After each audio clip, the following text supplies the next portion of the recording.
नमस्कार दोस्तों, welcome back again on English दुनिया विद विपिन सिसोदिया। दोस्तों, कल का टॉपिक हमारा था सब्जेक्ट वर्ब एग्रीमेंट का और आज हम लोग बात करने वाले हैं प्रेपोजिशंस पे।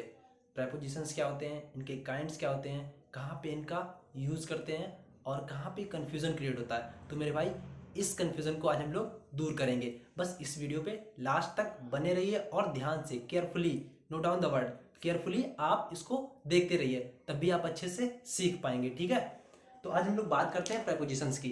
सबसे पहले ये जान लो कि प्रेपोजिशंस होता क्या है। तो मेरे भाई, मैंने यहाँ पे सब कुछ मेंशन कर रखा है। A preposition is a word placed before a noun और pronoun to show its relation to other words.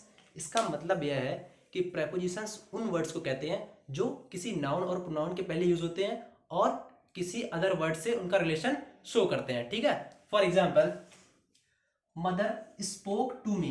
Mother spoke to me, तो यहाँ पे टू हमारा प्रेपोजिशन है और यहाँ पे हमने ये देख पा रहे हैं कि मी यहाँ पे नाउन है।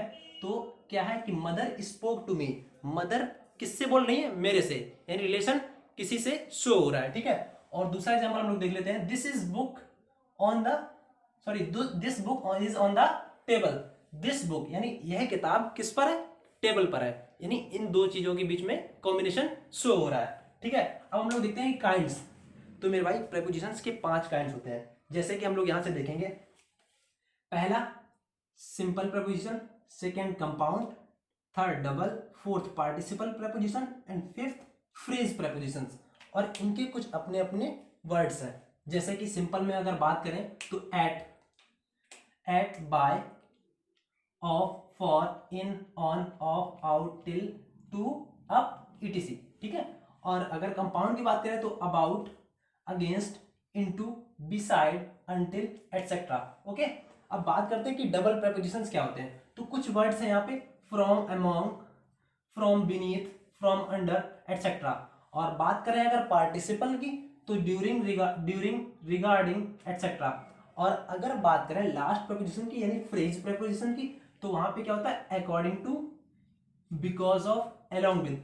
इन प्रेपोजिशंस का जहां पे यूज हो जाए वहां पे हम लोग जान जाएंगे कि यहाँ पे फ्रेज प्रेपोजिशन का काइंड यूज हो रहा है। ठीक है, अब हम लोग ये देखेंगे कि काइंड्स तो चलो पता लगे, अब इन काइंड्स का यूज कहाँ कहाँ पे करते हैं और कहाँ नहीं करते हैं। तो ये हम लोग के लिए जानना बहुत जरूरी है, तभी हम लोग अपना प्रेपोजिशन का क्वेश्चन करेक्ट कर पाएंगे किसी भी एग्जाम में। ठीक है, तो देख लेते हैं कि पोजीशन ऑफ प्रेपोजिशन, किसी प्रेपोजिशन की पोजीशन कहाँ पे होनी चाहिए, कैसे यूज करें। ठीक है, तो सबसे पहले इसका एक जनरल रूल है, generally placed before a noun और प्रोनाउन इट गवर्न्स। जो नाउन और प्रोनाउन ये गवर्न कर रहा हो उससे पहले हम किसी भी प्रेपोजिशन को जनरली यूज करते हैं। For example, he died of cholera, तो यहां पे कॉलरा हमारा नाउन है और ऑफ हमारा प्रेपोजिशन, तो यानी कि नाउन से पहले हमने ऑफ को यूज कर दिया। ठीक है, but exceptionally also use eight the end of sentence. मेरे भाई, एक्सेप्शंस आर एवरीवेयर, हर चीज का एक्सेप्शंस जरूर होता है। एक्सेप्शन में क्या है, here is the pen which you were looking for. क्या हुआ, एक्सेप्शनली इसको हम सेंटेंस के लास्ट में भी यूज करते हैं। एग्जाम्पल हमने आपको बताया कि here is the pen which you were looking for. अभी प्रेपोजिशन कहां यूज हुआ मेरे भाई, अब कुछ लोग कंफ्यूज हो गए कि अभी तक क्या था, नाउन और प्रोनाउन के पहले यूज कर देते थे, अब तो सेंटेंस के लास्ट में चला गया। तो यही एक्सेप्शन है क्या, कि कभी कभी क्या होता है, ये हमारे सेंटेंस के लास्ट में यूज हो जाता है। ठीक है, तो अब हम लोग बात करेंगे सम इंपॉर्टेंट प्रेपोजिशंस की। ठीक है, कि कुछ इंपॉर्टेंट प्रेपोजिशंस हैं जिनको हम कहां पे और कैसे यूज करें, उनका डिस्टिंक्शन हमारे पास रखा हुआ है। ठीक है, बस ध्यान से आप अपनी कॉपी में नोट डाउन करिए या फिर मेरे साथ ही अपने दिमाग में नोट करिए। ठीक है, तो सबसे पहला है इन एंड विद इन। आपने देखा होगा ना कि कभी कभी क्या हम लोग कंफ्यूज रहते हैं कि कहां पे इन का यूज करें और कहां पे विद इन का यूज करें। तो मेरे भाई, सबसे पहले ये जान लो कि इन का मतलब क्या है और विद इन का मतलब क्या है। तो in means at the end of a given period of time. जब भी किसी टाइम की बात करी जाए, जब भी किसी दिए हुए टाइम की बात करी जाए तो उसके बाद में। ठीक है, eight the end of a given period of time, वह जो टाइम किसी भी सेंटेंस में अगर टाइम लास्ट में या वो टाइम खत्म होने वाला हो, वहां पे हम किसका यूज करेंगे मेरे भाई, वहां पे इनका यूज करने वाले हैं।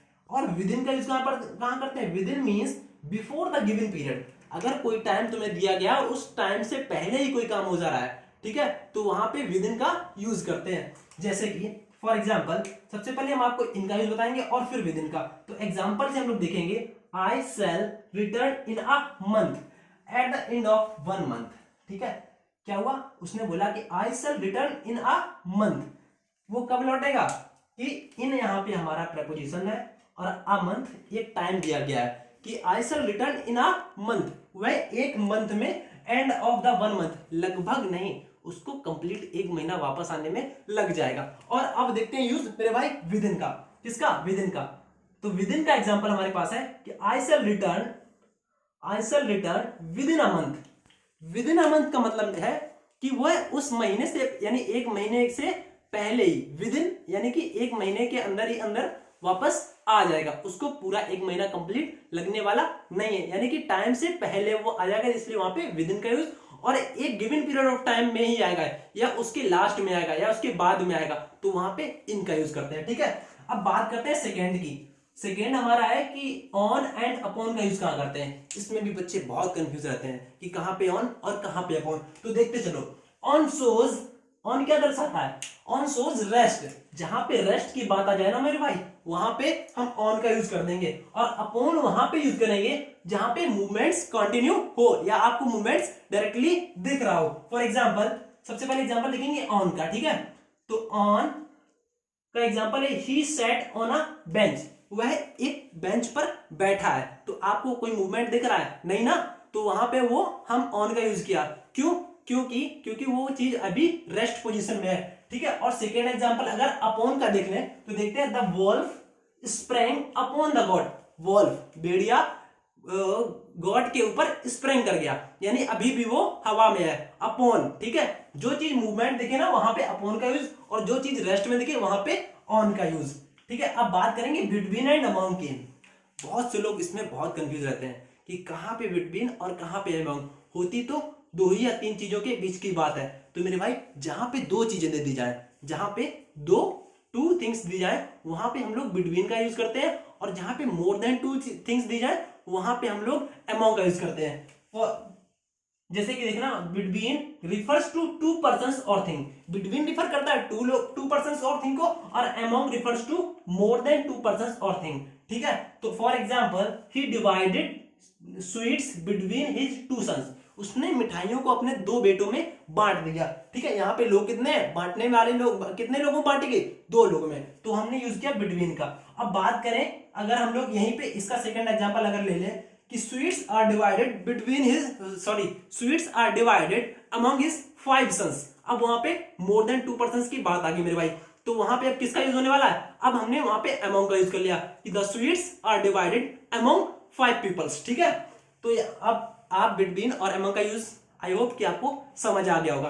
अब लास्ट हम लोग और देख लेते हैं, जहां पे मैंने बता रखा है टिल एंड टू।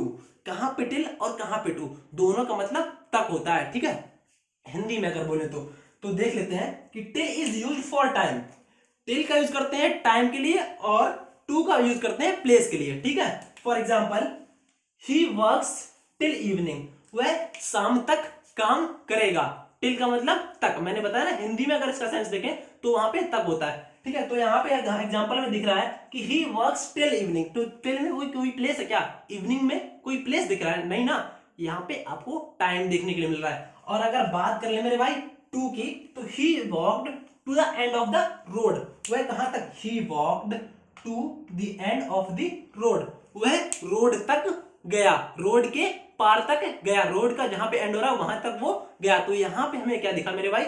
यहां पे हमें दिखा कि एक प्लेस, एक पर्टिकुलर प्लेस की वो रोड के किनारे तक गया। तो टिल का यूज वहां पे जहां पे टाइम का रिवेन्यू हो, और टू का यूज वहां पे जहां पे, कहां पे? जहां पे प्लेस दिया जाए। ठीक है, तो आई होप कि ये वीडियो आपको पसंद आई होगी। हाँ, जिन लोगों को लग रहा हो कि बहुत जल्दी समझा दिया या बहुत कम टाइम लिया, तो मेरे भाई आप वीडियो पुश करके अच्छे से पढ़ लो। बस मेरा मतलब है कि आपको अच्छे से समझ में आना चाहिए एनी हाउ। ठीक है, और अगर वीडियो पसंद आई तो लाइक, कमेंट, शेयर, सब्सक्राइब जरूर करिएगा। और मिलते हैं फिर अगले टॉपिक के साथ, एक सच्ची घटना के साथ। बाय बाय, जय हिंद।